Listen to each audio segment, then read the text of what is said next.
तर नमस्कार पब्लिक, मी आहे तुमचा गण्या आणि आज आपण 11:30 वाजता तुम्ही म्हणायचं एवढ्या रात्री कुठं निघाला आहे. तर आपण जाणार होतो फिरायला, त्यामुळं बुटं घालून तयार होऊन गेलो शाखेपाशी. तेवढ्यात आपली बस आली. मध्ये बसलो. तिथनं मग काय दादानं नारळ फोडला आणि ट्रिपला सुरुवात झाली.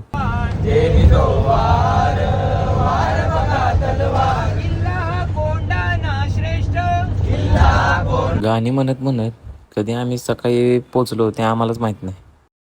मग तिथून आम्ही ट्रेक करायला चालू केलं. ट्रेक तसं जास्त नव्हता आणि आतमध्ये गेल्यानंतर आम्हाला चोर दरवाजानं जायला लागलं, कारण की आम्ही गेलो बॅक साईडनं आणि गडावर गेलो तर एवढं खतरनाक वातावरण झालं. सकाळी बघू शकता तुम्ही. आणि गडावर फिरण्यासाठी तशा खूप गोष्टी होत्या, पण तुम्ही हे बघा, दगडात कोरलेल्या आपल्या छत्रपती शिवाजी महाराजांची मूर्ती आणि गडावरती महादेवाचं मंदिर सुद्धा आहे. आणि या सगळ्या तुम्हाला गडाचं नाव सांगायचं विसरून गेलो. आपण गेलो मल्हार गडावर आणि तिथं जरा वेळ आरती केली आणि आपण मल्हारगडावर साठी एकदम स्पेशल रील बनवणार आहे. ती येईल 1-2 दिवसात. तिथून मग गेलो तुळापूरला गेलो तर तिथं नदीत पहिली आंघोळ केली, आवरून वगैरे मस्त तयार झालो आणि म्हटलं आता महाराजांच्या समाधीचं दर्शन घ्यावं.